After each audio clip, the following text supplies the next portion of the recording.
And welcome into the Card Central postgame show here on STL Sports Central. Today's show brought to you by DraftKings. The crown is yours. He is Grant Salzman. I am Chris Pelican.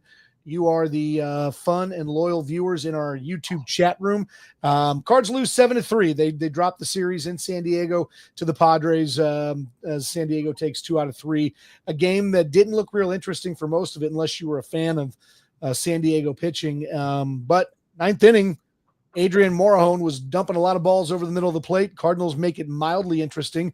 They force San Diego to use their closer, Robert Suarez, but again, too little, too late. Grant, a lot to get to in this game, and we will certainly do that. Folks, as always, we invite you to jump into the YouTube chat, and while you're in there, please hit that like and subscribe button. Greatly appreciate it. So, Grant, what do you think? A game that Cardinal bats looked pretty feeble from the start. They ended up striking out 16 times in this game, which I believe tied a season high.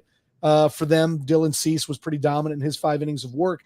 But, at the end of the day, they lose for the second time in San Diego against a good Padres club. But, just a game that until the 9th inning didn't have a lot for Cardinal fans to get real excited about. Yeah, nothing at all. I think it was one hit through those 8 innings, and 2 of the 3 base runners were Ivan Herrera, who got on catcher's interference and had that single.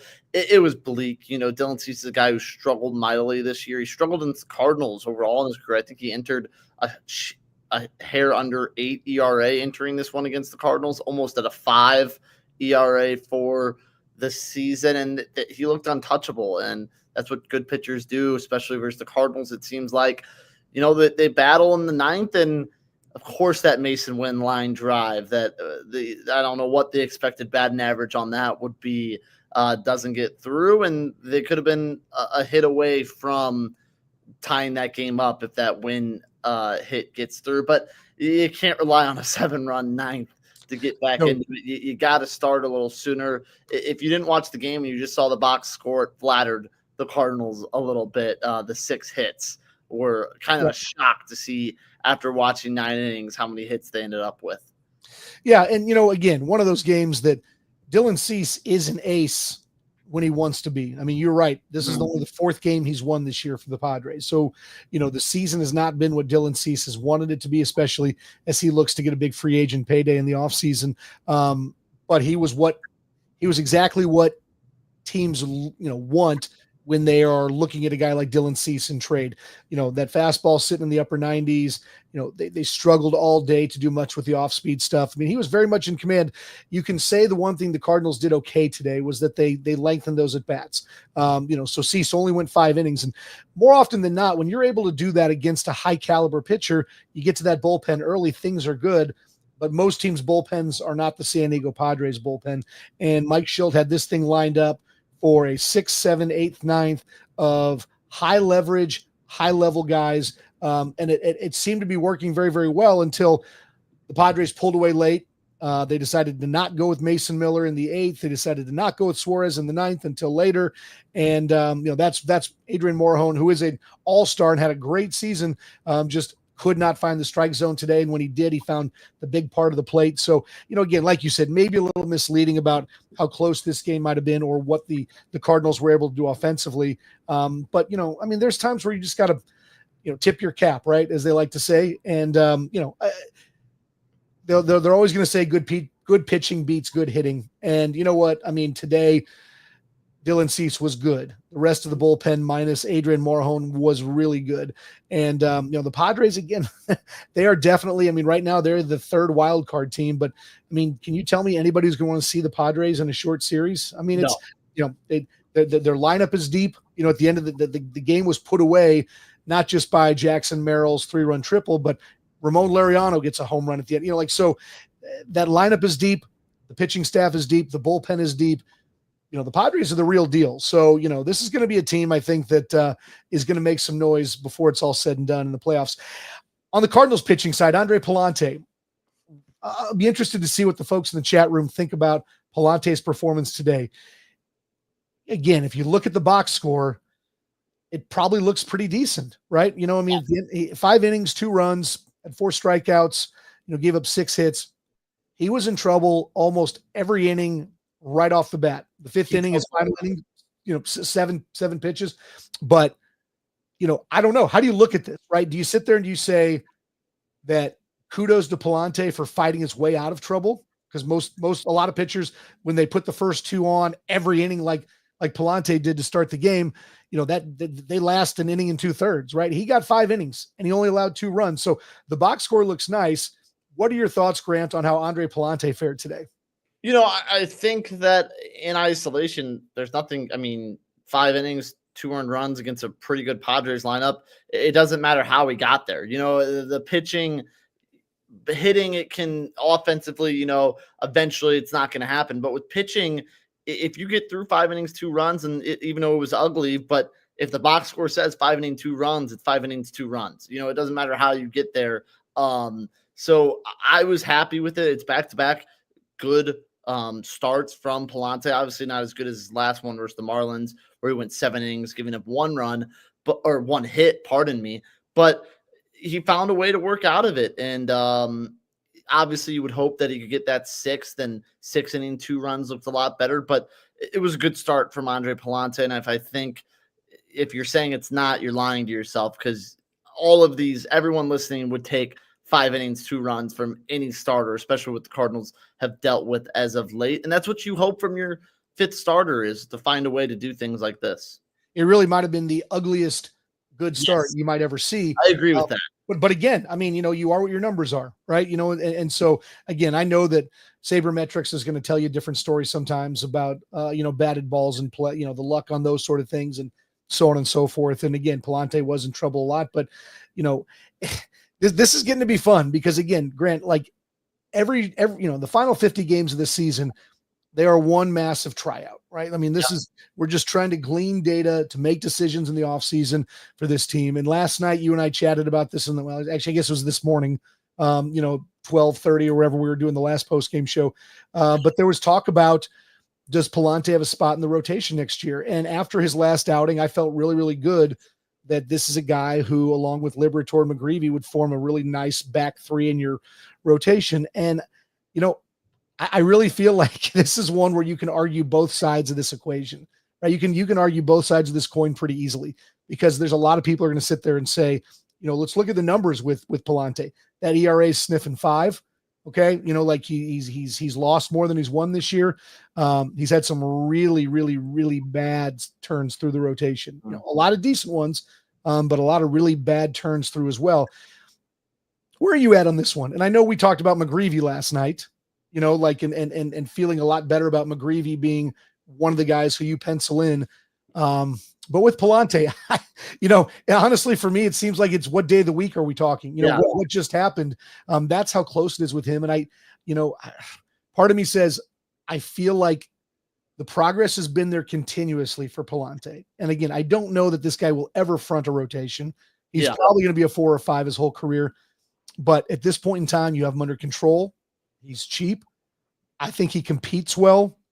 And you know what? Again, if he is your 5th starter, I got to feel good. I got to feel good about that. Now you got to make sure that you compliment. We talked about this too, getting somebody else to fill in kind of the front end along with Sonny Gray. But I just like Palante because I think he's tough. I think his stuff is good when he's right. And again, the tightrope seems to be a little bit there, but interested in your take on Andre Palante now and in the future. Yeah, I would be shocked if Andre Palante is not part of the rotation next year. He would have to blow up at the end of his next, I don't know how many starts he has left, 6, 7 starts. Right. I'm not sure, 5 to 7. I need to look at the calendar, but I think that I would be really surprised if it's not probably Gray, Liberatore, Palante, and McGreevy, with to be determined pitcher X being your number 2 starter. Yeah. So I would be really surprised. Maybe if it would show if Palante's not in the starting rotation, it either means 1, he's blown up at the end of the season, or 2, and this would be the good thing, the Cardinals front office got very ambitious. And they went out and not only did they sign 1 new starter, they signed another new starter and really deepened the starting rotation. And maybe Palante kind of moves back to his old role in the bullpen. I'm not sure exactly what it would look like, but I don't think that's going to happen, that they'll go get 2 starting pitchers. Well, and here's the other thing I'll say too. Like, if the Cardinals front office is going to pencil in the 4 you just mentioned, and then they sit there and say, okay, well, let's just go find somebody else who's more of a back end guy, then I think the whole thing is wrong at that point in time. My premise of them being the back 3 of the rotation is very much contingent upon Sonny Gray being maybe your number 2 starter, and then finding via trade. Again, I don't know, maybe Dylan Cease is the guy that they go out and make a free agent play for. You and I have talked enough about free agency for me to, I'm not going to rehash, but I just don't think that's the right place to find guys. But I do think that they've got to find another top end guy. And if it's Sonny Gray and player X, as you mentioned, with the other 3 we mentioned in the back, I mean, I feel decent about that being a rotation that can compete for a playoff spot. So, it'll be very interesting. Like you said, maybe 7 more starts. I guess he's, there's 49 games, I think, left. So theoretically, if we go through the rotation that many times, he's probably got 8 or 9 more, and again, I don't know if they'll work some other people in just to see what they, that's the other thing about this. Like at this point in time, there is no one else in the minor league system, maybe with the exception of Liam Doyle, who really is not, has not really gotten his feet real wet in professional baseball. But I mean, like Quinn Matthews' year was really disappointing. And, you thought he'd be a guy who we could consider for the rotation in 26, but he clearly has got more wrinkles to iron out. So, he's not a guy. There's no one else really that you can sit there and say, we've got somebody in house right now that could legitimately stake a claim for a spot in the rotation next year. So one other thing I wanted to talk about too with this game, and this is the Card Central postgame show right here on STL Sports Central, brought to you by DraftKings. The crown is yours. The defense today, Grant, I don't know if it stuck out to you. This was a really, really bad defensive day for this team. And again, I only saw 1 error on the box score, but if you watch this whole game, there were a whole bunch of non-plays that were made. And, this is, and I will admit that I'm one of the guys who sits there and says, well, let's figure out a way to squeeze bats into a lineup, right? Like Ivan Herrera playing left field, and Herrera made no bad plays today. He looked a little unsure on a few, but this is what you'd expect in a guy in his 4th game playing left field. So, but if he gets him a glove and he squeezes it, that's all that matters. 100%. But I will say that this was a day today where I think a better defensive lineup.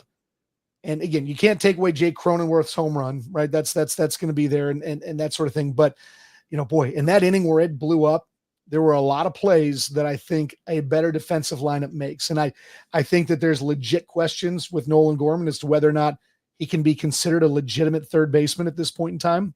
Alec Burleson, who, again, his bat has sort of made this team, respectable. Yeah. But I don't know if I can do him at first base. I think it looks bad. I don't know if maybe I'm being too hard on Alec Burleson. I feel like Contreras might have gotten that triple that Merrill hit down the line. It just, I don't know. Same inning, it was JC at second who had a diving play attempt that maybe Donovan makes. It's just the 1 or 2 plays that could have saved 3-4 runs. Yeah, 100%. I mean, even in that same inning, I think was that when Mason Wynn knocks the ball down. They should have turned 2 on a play, but he didn't take it clean. And again, it just was a very, very I don't think that George Kissel would have loved this one in his defensive metrics, book on how you play the Cardinal way. I mean, it was a sloppy game defensively. What do you think about Gorman? I mean, this is really becoming a tough one in the year where we're supposed to learn, find out answers about certain people. The Gorman hitting has been good at times. It's been bad at times. The defense, I think, maybe has been a little more solid at second base than it's been at third. But overall, I don't think you can trust Nolan Gorman to be a real high level defender. I don't know that we're coming to conclusions that are really good for Nolan Gorman. I'll say this. I think the bat I'm still unsure about, but with him as a fielder, if you stick him at second, I don't think he will hurt you more times than he will help you. I don't know if he'll help you more times than he'll hurt you. I think he'll be a bang average, maybe slightly below average fielder at second. At third, I don't think he's a major league third baseman. I think he's good enough to where he can fill in a pinch, which I guess right now is what he's doing. But I think there are much better options. I would rather have Shajacy at third than I would Nolan Gorman. And Troy Wyatt says Gorman makes you realize how good Arenado is at third. I think that's a very, very good point. And again, I mean, for how he's playing third lately, Bill downtown, says as well. I just, if he has any future with this club, it's not at third. But then you say, well, we have an all-star second baseman, so it's tough for Nolan Gorman. But and you'll also say this, and this is, again, this can turn into a wormhole of discussion about the offseason. But when you have a guy like Brendan Donovan, who I guess theoretically maybe doesn't have a super secure future in St. Louis, but I mean, he's a guy who can play a pretty good third base if that's what you need, a good corner outfield, right? And so, again, it'll be interesting to see. And Bill talking about Weatherholt taking reps at third, it's a super interesting thought, right? Because I think most of us thought, JJ Weatherholt's glove probably profiled best as a shortstop. Having said that, you've got a guy who's a gold / almost platinum glove caliber guy at shortstop now. JJ Weatherholt's not playing shortstop in St. Louis anytime in the near future. So then where do you go, right? It's second or it's third at that point in time. I think most people had pegged him as a second baseman moving forward. But, it's an interesting thought. I mean, I don't think Nolan Arenado's going anywhere because the sad truth is I don't think anyone will take him. The only way Nolan Arenado leaves is if he basically tells the Cardinals, I can't play here anymore. And the Cardinals end up eating 75 to 80% of the 30 plus million that's owed to him, which I know Bill DeWitt is not interested in doing. But this is it's a funny thought because again, it looks like JJ Weatherholt's timeline is a lot sooner than Nolan Arenado's eventual leaving of St. Louis in 2 years. So, I don't know. A player option or a team option next year? No, Nolan's got two more years guaranteed. There's no options on it. I'm sorry. I thought one of the years was an option. No, okay. So when they made the trade, they tacked on that final year at $15 million. That was basically just sort of a, hey, we know that's going to be the end of your career, but we're going to give you 15 more million bucks. So again, it's if Nolan Arenado wants to play in St. Louis, he will be with this team for 2 more years. That is a guarantee. The only thing that's going to change is whether or not he decides he does not want to. And the Cardinals decide that they're willing to eat a significant chunk of that salary. So, that's the truth on Nolan Arenado. So the whole thing is very interesting. It makes for a very, very fun, off-season talk. I know we have 49 games left in the season, so there's lots to still go with this, but you have so many moving pieces, and JJ Weatherholt's bat's going to determine how quickly he gets up here. I know you and I have talked about this a little bit about whether or not he sees time in the bigs this year up here. I think he hit another home run today at AAA. So, I mean, clearly JJ Weatherholt's bat is probably major league ready. He's not needed for a pennant race of any sort at this point in time. But they just, you're never going to go wrong with adding flexibility, right? With guys who can play multiple positions. So again, but I think what we saw today was maybe a little bit too much of that, where you've got guys in different spots where they're not real comfortable, and overall the team defense suffers. But anyway, Cardinals lose 7-3 to the Padres today. They dropped 2 of 3 in San Diego. Up next is Los Angeles, a 3-game turn up there starting tomorrow. Sonny Gray will face Tyler Glass now. A couple other things just to chat about. So Brendan Donovan scratched from this one pregame. No word yet, and I have not been checking Twitter. I saw Katie Wu say it was for a family emergency. Yeah, so we don't know what his availability is going to be starting tomorrow. Obviously, we hope and pray that all is well with Brendan Donovan and his family, and that there's nothing very serious that will keep him away, from the team for a long period of time. But something to certainly keep our eye on. Your thoughts on Gordon Graceffo today? I've kind of been pushing the Gordon Graceffo narrative, and I'm telling you, I love the competitiveness, and I think that high 90s fastball plays in short stints, and I think he maybe pitched better than the numbers look today. What do you think? Yeah, my thing was 6th inning good. Obviously a scoreless frame. And I get in the weird feeling of, okay, it's a 2-0 game. I was a little confused that he was pitching a 2nd inning, but also with the season, kind of over, the next 40-something games are kind of a tryout. Give him the tryout, give him the 7th inning. And obviously he should not have had the 7th inning. Chewy says Graceffo is not bad. He should not have gone 2 innings. I think that's right too. I don't know if he should have been thrown in the fire for a 2nd inning as well. But I'll tell you, Grant, and again, I would tell you that the metrics people would sit there and tell you that his 7th inning was more bad luck than it was bad pitching. I agree. So again, and look, back to, we're going to take Andre Palante's 5 innings of good luck for the most part. Sure. So, this is part of the game. I just am intrigued by Graceffo. I really am, because I don't know that there are many more, the guy, when you come through as long as he has as a pitcher, a starting pitcher, there are multiple pitches in the arsenal. He seemed to rely pretty heavily on the four-seamer and the curve today, but I mean, the guy has multiple pitches.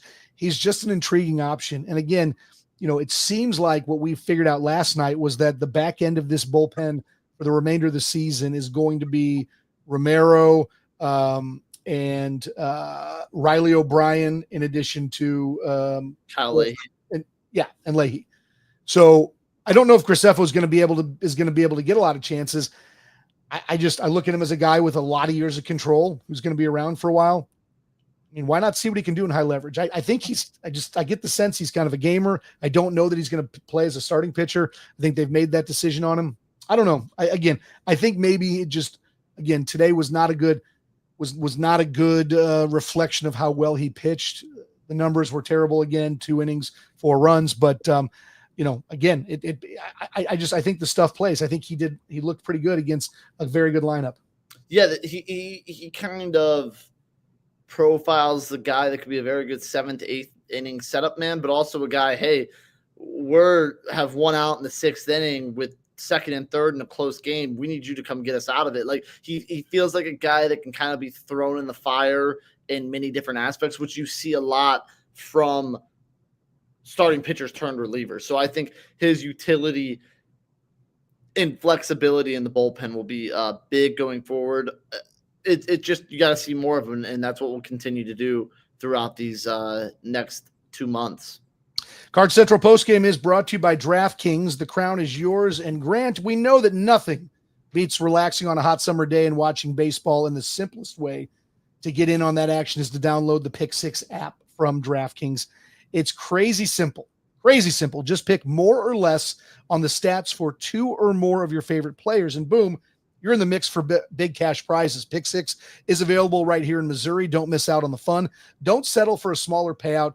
Switch to Pick 6, and right now, new customers can get $25 in bonus picks with their first deposit of $5. Download the DraftKings Pick 6 app now and use code STL Sports. That's code STL Sports for new customers to get $25 in bonus picks with their first deposit of $5. Better payouts, bigger wins, only with Pick 6 from DraftKings. The crown is yours.